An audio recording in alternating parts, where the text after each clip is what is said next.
Full-time affair. My wife of 11 years has filed for divorce. Standard I love you but not in love for you speech. Knew she was having an IA with a coworker. She obviously denied it and couldn't get any additional information from her. No phone call or emails between the two. Everything was done by text message, which she would immediately delete. Last weekend, she went into work on both Friday and Saturday nights. She was legitimately behind in her job and needed to go into the office. Was there until midnight both nights. Sunday was our youngest daughter's family birthday party. We had people over and she acted like everything was fine. My parents, whom I have just told a few days before that we were getting divorced, commented later how nothing seemed amiss. Sunday night, lying in bed, she asked me to sleep with her. Out of the blue, she hadn't wanted me to touch her in weeks. Having a long time of pent-up need, fun times ensued. Monday morning, while she is in the shower, I find her pants, which I had ripped off the night before and thrown to the floor. Her underwear has some stains in the crotch area. She never put them on after we had a good time the previous night. My heart sank. I picked them up and stashed them in a drawer. I denied myself the probable truth. I assumed that it was something else. This morning, again while she was in the shower,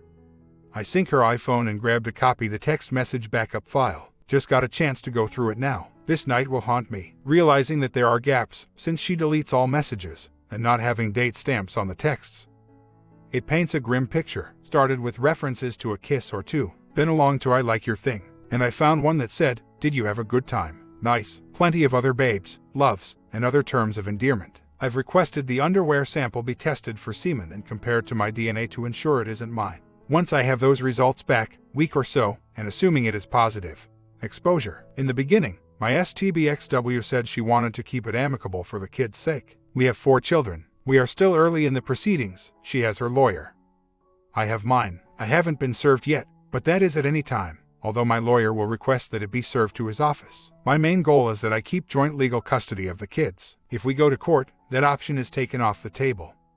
The court decides to one parent or the other. Infidelity does not make a lick of difference with regards to who is the most fit parent, and I do not want to take that risk. Also, she has said that she doesn't want to screw me in the settlement with regards to support and maintenance. I make more than twice what she does and she could get both if it were to go to a judge. As it stands, she is only going to ask for child support. So, my concern is that on exposure, she'll renege on her intentions and fire with both barrels. It is a terrifying prospect for me, as even just paying child support has me living in a tiny 2-bedroom apartment. Where am I going to put 4 kids? So to put maintenance on top of that will be devastating. I really don't want to play roulette with the courts since the odds are not in my favor.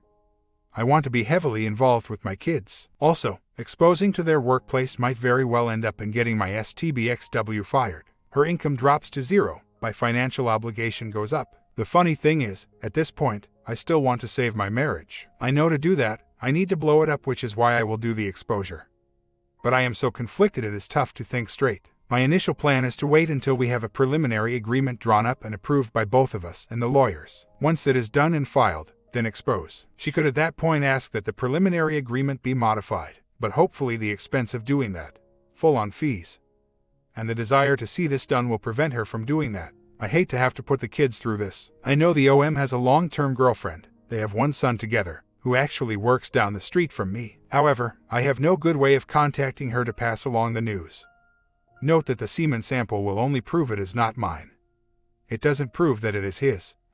But 99.9% still leaves some small measure of doubt. She needs to know. I asked my mother-in-law after the proceedings were started if she thought that the OM was someone special in my STBXW's life. She said no and agreed that the divorce was not a decision that she agreed with. Curious to see how that plays out. My STBXW has her best friend who I believe is supporting her in this situation, so I don't know what to expect there. At the end of the day, I am too angry right now to feel sorry for myself for too long. The thought of going through this divorce has really beat me down over the last few weeks. I am crushed for the kids. The divorce was going to be tough enough on them. Then to have this background knowledge, it is going to be tough for me to be strong and respectful about their mother in front of them.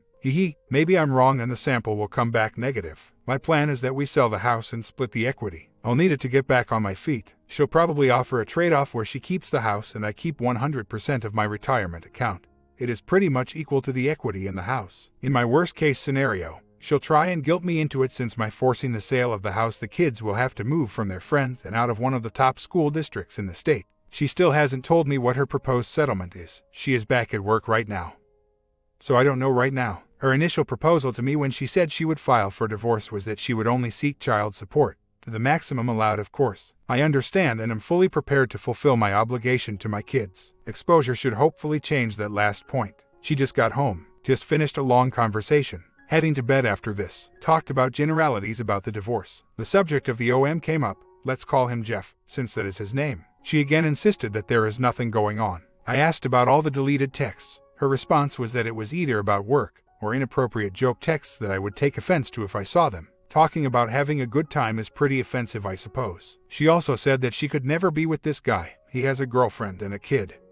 It wouldn't make sense. Etc. I tried to keep as quiet as possible and keep the smirk off my face. Maybe she is telling the truth and I am way out to left field. The sample results may still come back negative and all I have are some snippets of text messages. Damning as they are, I am trying not to feel useless in this situation. Man, the reality of last night is really hitting me today. Emotions all over the place. Anger, humiliation, guilt, frustration, regret, and a bunch of others. The waiting for the test results is going to feel like forever. It is frustrating to me because on one side she is telling me why she is going through with the divorce while insisting she has no one else in her life. So, what is the benefit of me exposing? Right. Just seems vindictive. So, I feel trapped and humiliated because I know she is doing wrong. But there is nothing I can do about it.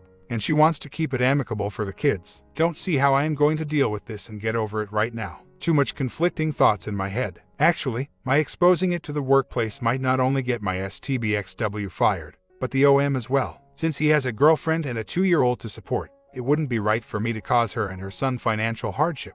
I suppose, providing the sample is positive, then when I share the info with OM's girlfriend, I could give her the option of choosing to expose it to the workplace. She doesn't express remorse. She would not quit her job. She loves it. She has already filed for divorce. Our recent conversations about the breakdown of the marriage seem to have a lot of fingers pointed at me. Saw a Facebook chat that she had with her best friend the other day where she said things along the lines of "Thank God for Jeff. He is my little bit of love and hope in the day." She filed first because she wanted the divorce. This isn't something I want or believe is the correct thing to do. I love my wife, kids, and family. My big concern is the kids, that they get through this as easily as possible, and that I stay involved in their lives. I need to keep a professional relationship with my STBXW for their sake. If that means I end up sitting on the information, should it be positive because that will keep the peace, I will do that. I am capable of thinking of people other than myself, unlike someone I thought I knew. Funny night tonight. I took our oldest daughter to her softball game. My STBXW was supposed to take our oldest son to swimming lesson, but she was running behind and opted to skip it and bring him and our other 2 children to the softball game. She walked up with them and the first thing I thought of was the visual of her banging the other man. Disgusted me. I thought again of all the texts I read last night and the subsequent lies she told me about how they are just friends and are comfortable around each other. Very comfortable it seems. And then I was jealous, because I wished the other man was me, that she was giving me that and not him. The game ran late, so she took our youngest 2 home to get them ready for bed while I stayed with the oldest 2 until the game was over. She won, first time this year. The drive home was quiet. All I could think of then was the humiliation I feel. I hate feeling sorry for myself like this. Then the speculation that the test will find nothing. She is right and I am imagining things and I'm going to make a divorce situation a whole lot worse than it needs to be, and that is the regret I carry for the rest of my days. The texts I read still cross boundaries that I should have said a long time ago, even if it was all harmless in her mind. But that is weak sauce for me to hang my hat on for why she is the one at fault for the divorce. Anyways, screw that sentimentality. It is now waiting for the results. There seems to be a backup at the lab. The underwear sample will take 2 weeks to process. Must be a lot of potential cheaters out there. I am prepping myself for the news that the sample will come back negative. I still have the text messages to expose to the other man's girlfriend, but that would always leave doubt in my mind. It is hard listening to my STBXW describe why our marriage can't work, knowing that she isn't saying a big reason for it. It is even harder for me not to fire back at her what I know. I read the text messages again today to make sure I wasn't overthinking things. Nope, I had it right. Curious to get her phone synced again to see if there are any snippets of information saved about them discussing my suspicion. Someone said earlier that the chance of a post-affair relationship was only 3%. Looks like another of her coworkers, who is divorced, but with a new guy. Saw a similar study as the text messages back and forth between them say, "Hopefully you are part of the lucky 2% as I am." She really got to me tonight. She again said how we had no connection, how we couldn't have fun, how she could fake it for another couple of years, but we would never be any better. I was too focused on money, that we had none, my spin, and she wanted to let caution to the wind. Maybe it is true. I am me, she is her. I look back at the good times we had, she looks back on the bad ones. I'm no martyr here, I absolutely could have done better. Man, How do you stay in the room as her and not lay into it with everything you know? Her pretending there is nothing going on outside of the home just makes me want to scream, and puts doubts in my mind as well. Got to stay calm. Going to talk to old friend of mine later today to help give me some perspective and hopefully support. The message from him to her is, so, what's my mission today? My STBXW has some control over his duties despite that they are both managers at where they work. Her response, well, I can tell you what I want the mission to be is a lot different than what it will be. This message was sent on the Monday after their potential PA experience. Lots of self-doubt today. I am convinced that the underwear test is going to come back negative. All this does is make me look stupid. And I made a huge mistake yesterday. My STBXW was out with our oldest son when she got called to work. There was an accident there. She arranged for a friend of hers to come pick up our son and bring him home. I talked to my wife's friend and told her my suspicions and what proof I had. She swore herself to secrecy, but I messed up bad there. Now I feel like some paranoid jerk. Right now, I am too messed up emotionally to take any more of it in. I look back at what I have done, both in my time in my marriage where I wasn't ideal, and my actions since my instincts went into overdrive. I am not proud of some of the actions I have undertaken. If I am proven wrong in all this, it will be tough to look anyone involved in their eyes again. I've scrubbed the evidence I have several times. Everything can be explained away. The worst I can say is that she has loose boundaries that her next relationship will need to tighten. It could really come down to that I wasn't good enough for her. What I really need to focus on is how I am going to move forward in my life. I live in a place where I have no family and no close friends. I have to rebuild my life, and it is going to be tough. My STBXW will land on her feet. She always has. She is strong, stubborn, and committed. That is what attracted to me to her in the first place. I seem to have outlived my usefulness. I've reread what I wrote so far and it sounds too whiny. I am not looking for sympathy. Far from it. It is a challenge I tackle but has uncertain results. I have 4 great kids. I have fond memories of our time together. I will try and do the best I can. There was a comment earlier in this thread where the poster said something along the lines of, I don't think you'll ever be happy in this marriage. Those words have really sunk in. I can keep fighting, but she isn't coming back. It is a shame. I'll carry regret about this the rest of my days, but I've learned a lot about myself and how I need to approach relationships. I wished I'd learned this when I was 17. A week later, pride before the fall as the expression goes. I've reached out for help, saw my IC on Thursday, reminded me that it isn't my fault that she wants to end the marriage and that she is having at least an he's saying to me all the same things that you find folks are. Do not listen to what she is saying because she is trying to deflect the blame from her to me. I just need to make sure I do what is right for me. Although he is anti-exposure for the affair texts, I'm ignoring the underwear as I doubt it will yield positive results. After I spoke with him, went to go see a medical doctor. For the first time in 6 years since I've lived here. Probably about time for that anyways. Turns out, she was cheated on by her ex-husband and was very sympathetic to my plight. Starting Monday, I'll be medicated to help me get through this. Didn't really want to go down that road, but again, pride before the fall. And better than the self-medicating I've been doing recently. I am waiting until Monday since alcohol and these meds don't play nice, and I've got a few activities this weekend where alcohol will be available. And damn it, I want to participate. Spoke with a good friend, a new friend, and my sister, just to get grounded. I've got options financially going forward that I am being convinced to take advantage of. Don't really want to. Don't want to give STBXW a victim card to play. But yet again, pride before the fall. My biggest hurdle moving forward is to see my STBXW as a manipulative person. We were in love and I always held her in such high regard. The fact that she is throwing it away still stings. I need to move past all the bad parts of our time together and how they are not 100% the cause for our divorce. The boundaries have been crossed. Everyone I've talked about the text messages agrees. You just don't do that with someone who isn't your spouse. I have no idea about their future, so now I wait for the results of the underwear test and the proposal for the divorce settlement. Keep my eyes open on the text message front and plan for what to do with them. Rely on the friends I have, take advantage of the opportunities I've got, and try and be the best person I can for my kids. Still don't want to be medicated though. 3 months later, we are separating, effective September 1st, knock on wood, more on that in a second. I will be moving out. Our 4 kids will stay in the house with my STBXW. The access arrangements are fairly generous and flexible, and my STBXW are still rather amicable. Our lawyers are hammering out the final details of the separation agreement. While things are amicable, there are some rocky moments. Although it is not on the front burner for us now.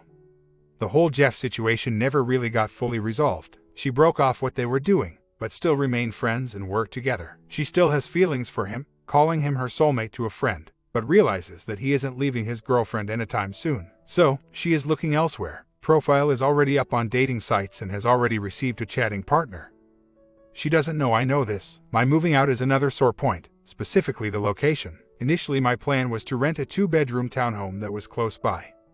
A 5-minute drive. I really wasn't happy about this as it is small. Only 2 bedrooms, 4 kids in 1 bedroom. Yuck, is in the same complex where my mother-in-law lives. Not that we don't get along, but still, and is also the same complex where STBXW lived when we were dating. Bad memories. But it was all I would be able to afford in the area where I wanted to live. However, in chatting with our neighbor across the street, another option came up. They own a few rental properties, including the house behind theirs. A 3-bedroom with a yard. Not a huge amount of living space, but as I said, 3 bedrooms. Any fully renovated, that is the knock on wood part of Sept 1st, that it will be completed by that day.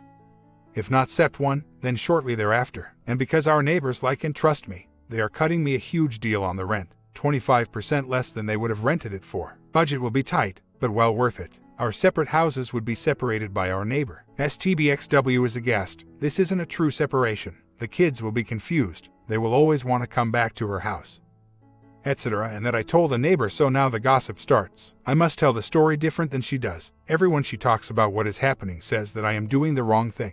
Everyone I talk about it says I am doing the right thing. I think it makes sense. If anyone here thinks it is a bad idea, please honestly tell me and why. Anyways, I leave on Saturday with the 3 oldest kids for a week vacation.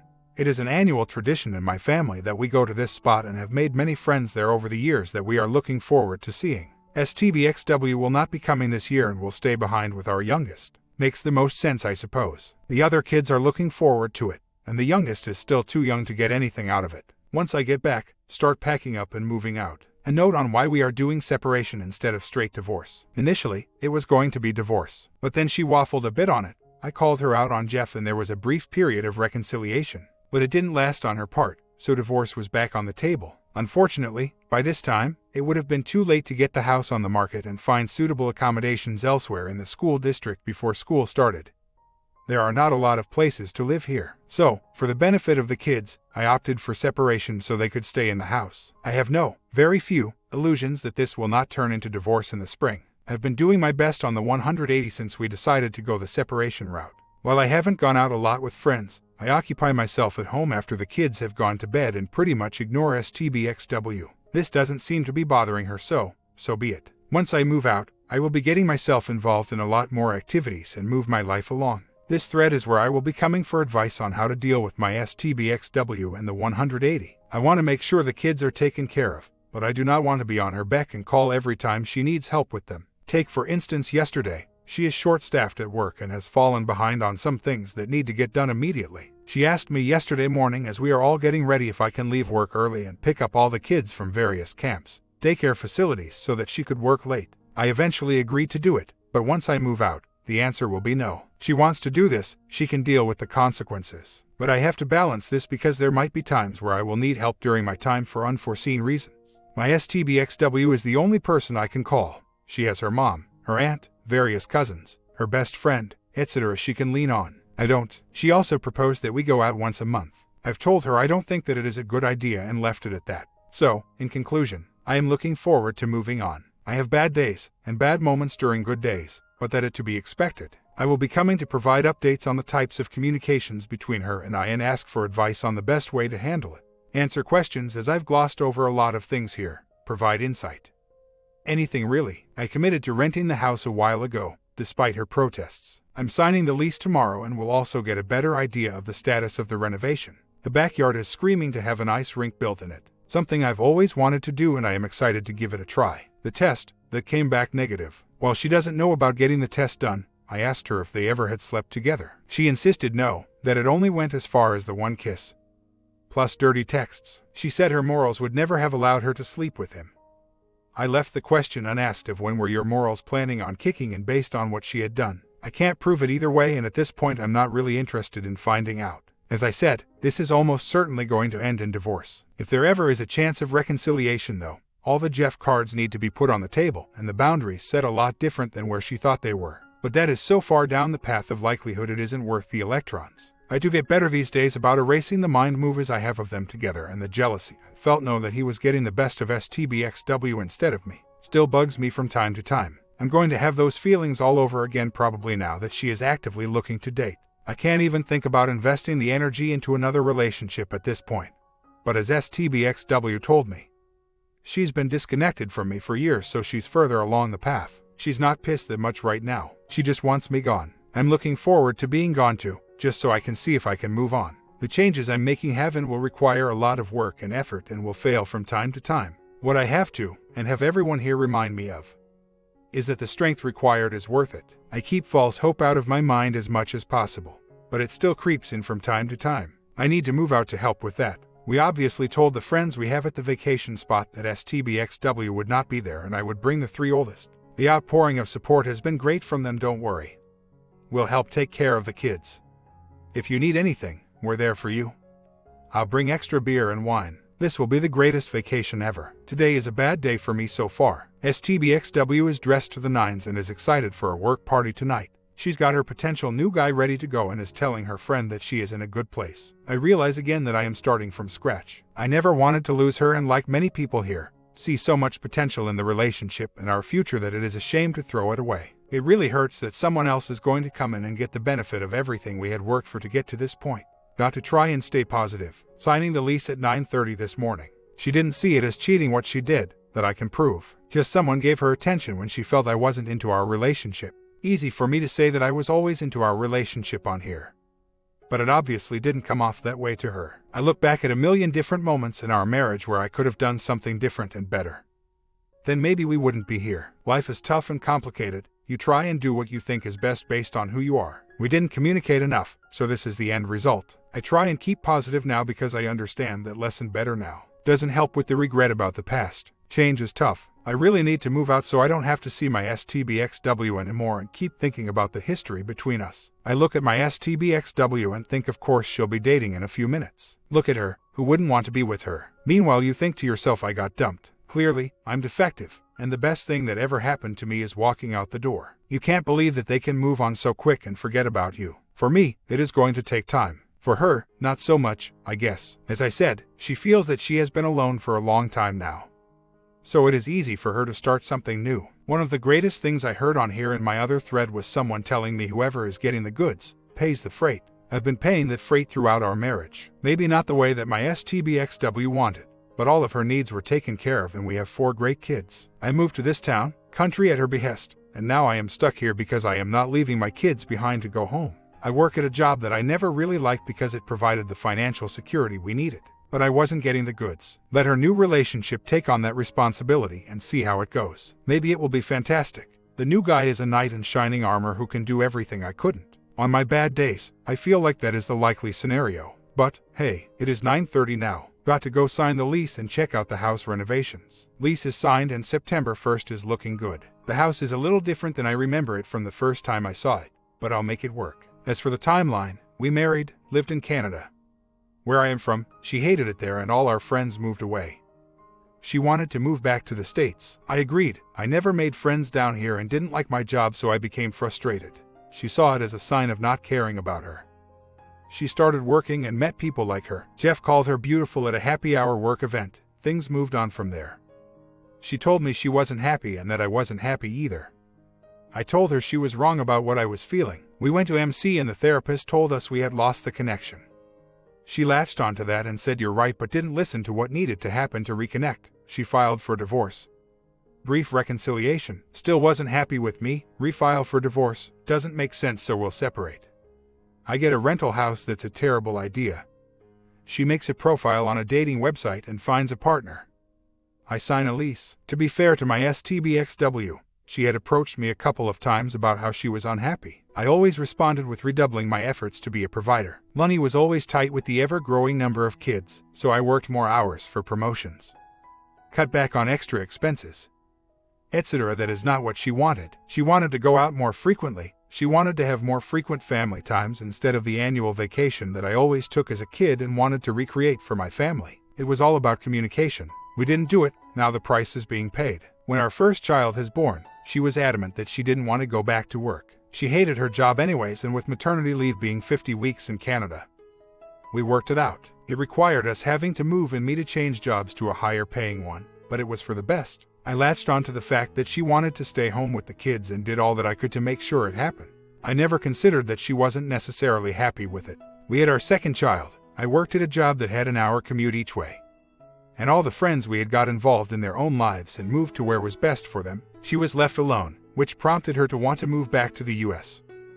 I looked for a job down here and found one that paid a rough equivalent of when I was earning in Canada, and down we came. Child number 3 came, but soon after she was getting bored, so she wanted to get a job. She found part-time employment at the place she works now, which eventually turned into full-time work. Her salary covered daycare for our 3rd child, and her mom helped out with the kids after school until we got home. But her job was very inflexible with regards to hours. Evenings were a rush to get everyone fed and off to bed, and her mom was subtly complaining about watching the kids as much as she did. It all became moot when she was pregnant with child number 4. She left her job and stayed home with him. She still wanted to be active though, so she started a home-based craft business. She would hold classes in our house and in a local community center. She was busy but wasn't earning much of an income, which still left us tight from a financial standpoint. So, she decided to go back to work full-time. She applied to the place where she worked when I met her, but they never got back to her.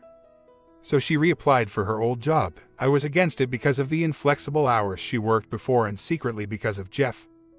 I never trusted him. She was able to negotiate better hours and more pay. So back she went. All this time, I was focused on the financial aspect of our lives. When we met, she carried a lot of debt. I helped her get out of it and always made sure that we were never in debt during our marriage, mortgage, car payments aside. But that left us with little money every month to have fun. I didn't think it was too much of a problem because we always enjoyed spending quiet time together on the couch watching TV and having a late dinner. She grew bored of that. She complained that we never went out to dinner as a family. We did, but not frequently enough for her. I was saving money for the annual family vacation. She wasn't attached to that, so she resented the fact that we had to save for it. So here we are both making decent incomes, so financial pressures are not as much of an issue. We are done having kids, so no more middle-of-the-night diaper changes, and they are getting to the point they don't need constant supervision. Life is about to get a little bit easier. Nope, she's not happy and wants to separate, divorce. So that is where my disappointment comes in, with someone else coming and giving her those initial butterflies in her stomach, and he will get the rewards of getting to this point. I feel used and taken advantage of. She wins. I need to move out. The vacation will help,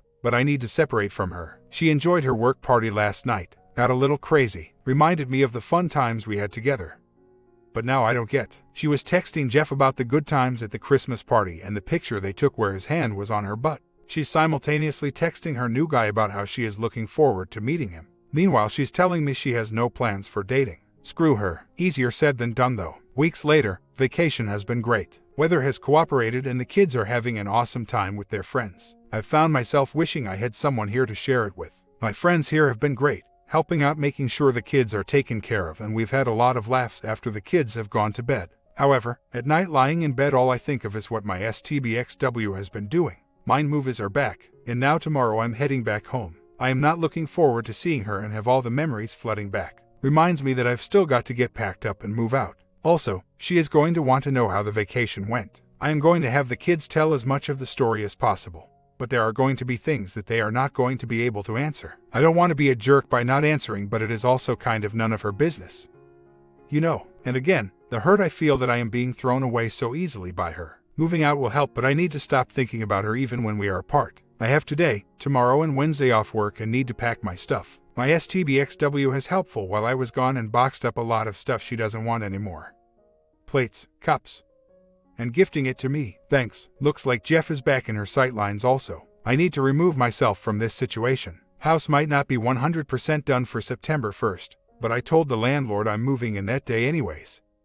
Even if I have to sleep on a couch somewhere in it. She asked me this morning if we were making any plans for next Saturday, her birthday. I said that I didn't have any. She asked if she was free to make her own plans and said sure. She asked if she could do something with the kids and I said, go ahead. She stormed off. 5 minutes later she came back and asked what the plans were for Friday night.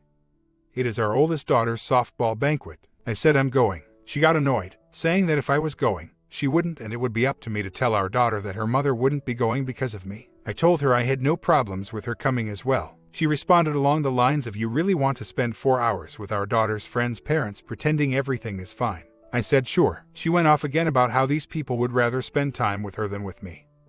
That might actually be the case. Insisted that I be gone on the 15th no matter what. Said that I had every intention of it, although I can't guarantee it due to the house renovations. She stormed off again and went out with her mom and aunt. Kept my cool pretty good through the exchanges, even laughed a little. The funny thing is both situations her birthday and the banquet, are being treated exactly the way they are spelled out in the separation agreement. It states that on her birthday the kids are with her and we both have the right to attend any of the kids' functions. Really hoping the house is done for the 15th though. So, the last few days have been a little tense, surreal. My STBXW is extremely quiet around the house. We've spent evenings apart for months now. But these last few days she has been extremely distant. I'm not so bold as to say that she is realizing that she is going to miss me.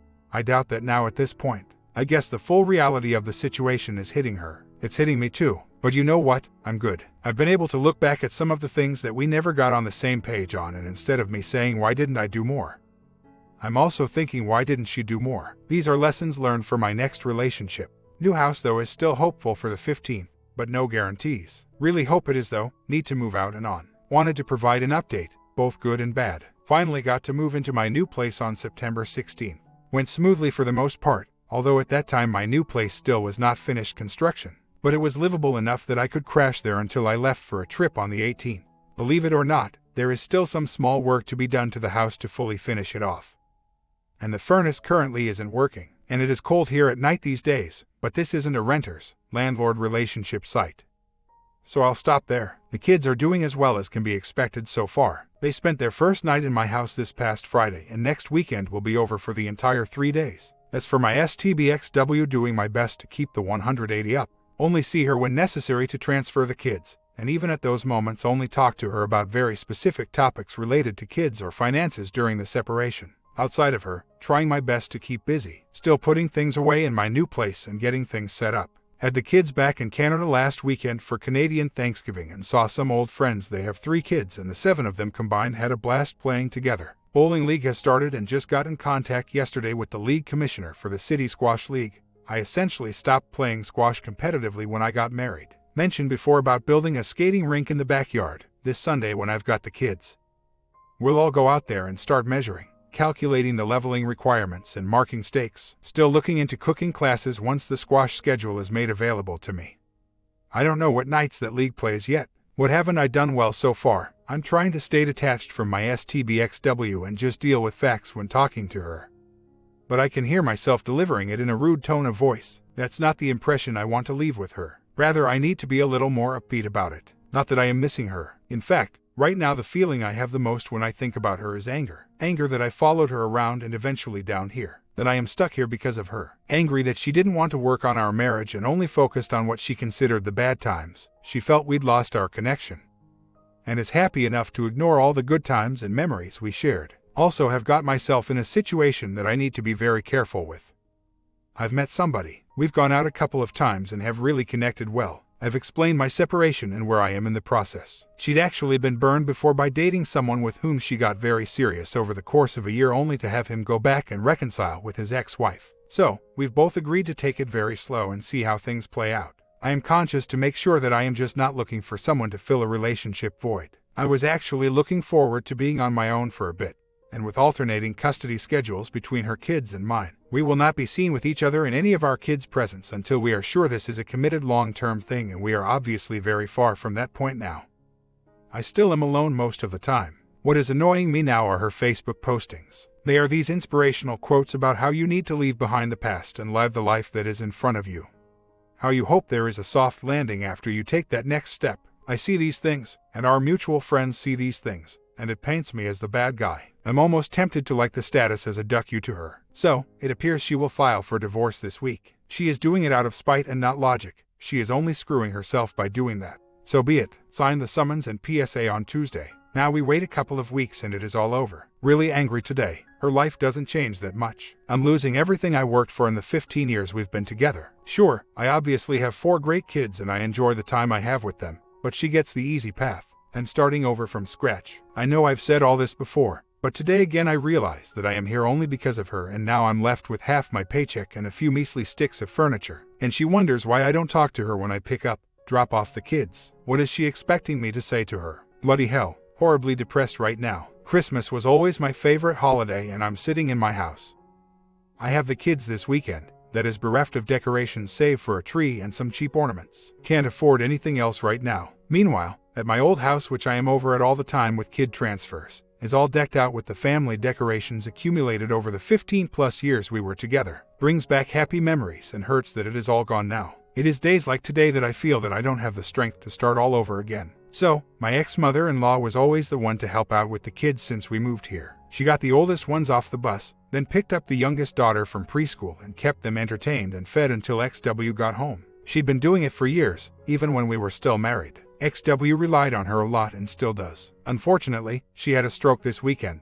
Thankfully, it was a mild one and she should recover well. But she won't be able to do all the things she could in the past, like drive and pick up kids. And obviously one could lead to another, so there is an issue there of keeping the kids in her care. The reasonable side of me is, oh crap, she's ducked. The next few days while she is in the hospital will be especially difficult. Love TV's comment. What an ending. Ex-wife does everything to separate and take the kids. But in the end, OP is the one who gets the kids. What do you think of this story? Comment down below, sub and bell, and I'll be back after lunch.